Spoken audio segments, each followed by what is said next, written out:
The subtitle of this program is Feeling Phonics. The phonics system here is based on feeling, not listening. Feeling the sounds is what counts. So get out of your head and remember that learning takes place in other parts of the body as well. The preparation menu on DVD 1 offers some natural warm-ups for relaxation and breathing. Professional speakers and performers are aware of how valuable these methods are. You will be too if you do even a very quick physical warm-up before starting. A little yawning, stretching, and shaking does more to put you in shape for speech than you would ever think it does. The vowels E, A, Y are your tonal anchors. They are the most strongly vibrating sounds in this system. They begin as vibration in the vocal cords, but become greatly enriched as you learn to focus the sound waves on the hard palate, and more particularly on the gum ridge behind your front teeth. When you can regularly produce E, A, and Y as strongly vibrating tonal vowels, it is the single biggest contribution you can make to improving every aspect of your speech, for being understood clearly, distinguishing between long and short vowels like date and det, for clearly producing the second stage of two-stage vowels, I, oi, oi, for providing added resonance to all vibrating vowels and consonants, and last but not least, for infusing good sound quality and control into all your speech, keeping it anchored in good tonality at a low register, a lower pitch range, which opens the higher pitch range for intonation and making your speech more expressive. Mastering E, A, and Y will take you a long way. DVD 2 covers the structural vowels, the vowels that have a shape or structure that you can see and feel. In this system, they are assigned a number corresponding to the size of their lip shape. Number 1 is the smallest. Ooh. Ooh. Number 5 is one of the largest. Aw. Aw. So a number 5-1 is ah, ooh, ow, ow. 2-1 is oh, oh. 3 is the midway position, aw, aw. 4 is aw, as in awed. 6 is ah, ah. 6Y is I. 3Y is oi, oi. Giving good lip shapes to these vowels not only provides good pronunciation, but helps create a voice box or megaphone behind the lips. This is how actors project their voices to the back row of a theater, without shouting, with no apparent effort. And good structural action will enable your voice to carry effortlessly in a public speaking environment, or when you want to be heard over the background noise on a busy street, or in a noisy restaurant. In an increasingly noisy world, being able to project your voice is a real advantage. All these major vowels, both tonal and structural, are color-coded in yellow. For example, at least he died in the world's greatest laboratory. At least he died in the world's greatest laboratory. At least he died in the world's greatest laboratory. The short grunt-like neutral vowels we call neutral 1, 2, 3, and 4, I, E, These are just in white. They're often interchangeable. The important thing is to keep them very short, treat them very different from the major vowels. On DVD 2, you'll learn that one way to do this is to focus vocal energy on the surrounding consonants.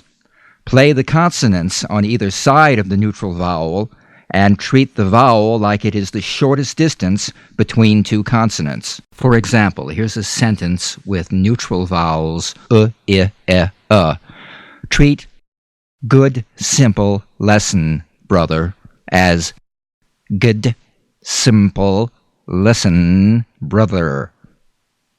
Good, simple lesson, brother.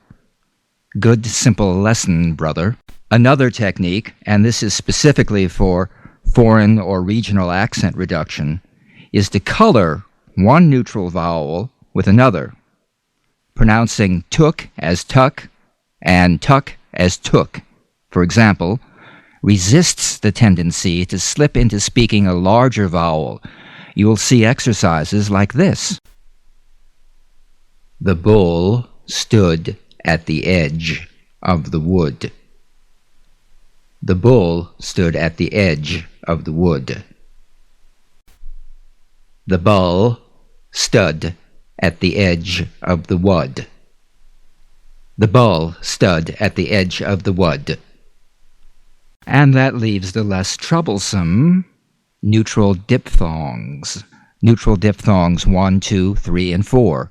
Or, ear, air, or. As in poor, peer, pair, poor. That covers the vowels. The consonants are color-coded in green or red.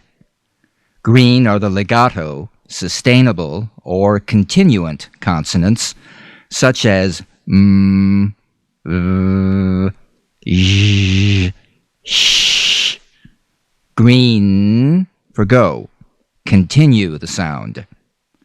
Red are the staccato, plosive consonants, such as b, p, g, k.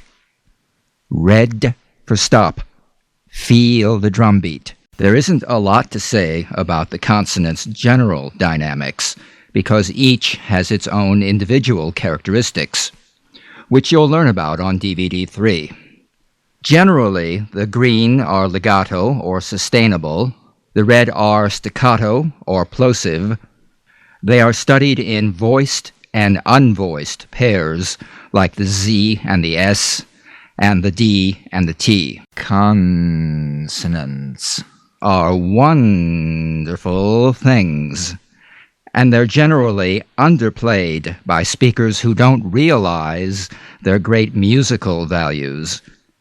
In the consonant lessons, we practice the full musical values, followed by a repetition using the consonants to convey meaning. Following each video lesson, you can select more practice material, which uses the same structure of a list of operative words, followed by those words in sentences, all repeated in 2 or 3 stages of vocal energy. DVDs 4 and 5 put a lot of emphasis on connected speech.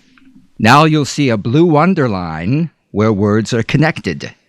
Get used to pronouncing these underlined phrases like they were one word. Getting a feeling for connected speech is the key to gaining a natural, smooth-flowing style of speech. If English is your second language, connected speech is also critical to developing your listening and comprehension of spoken English. Because people do not speak in separate words, they speak in logical, connected groups of words. Those who grew up speaking English use connected speech all the time, but even they sometimes stumble over their own words because they're not aware of the little tricks for avoiding pitfalls. Trained actors, of course, are able to deliver lengthy, complex, even tongue-twisting passages flawlessly. This is not a gift. They have simply learned the rules for linking one word into another with intention. Often I've had very bright people tell me that their problem is they speak too fast, that no one understands them. Fast-thinking or fluent-thinking persons should never be forced to slow down. They must simply learn speaking skills that will enable them to keep up with their fluent thought processes.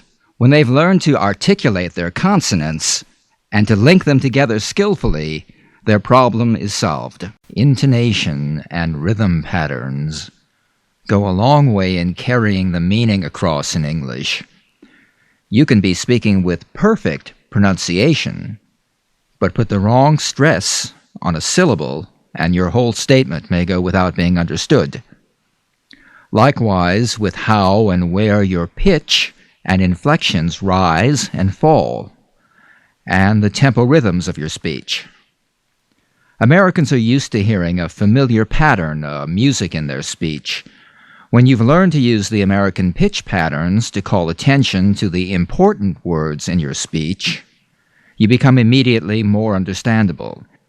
You should exaggerate these patterns and pitch jumps when you practice, especially if English is a second language to you.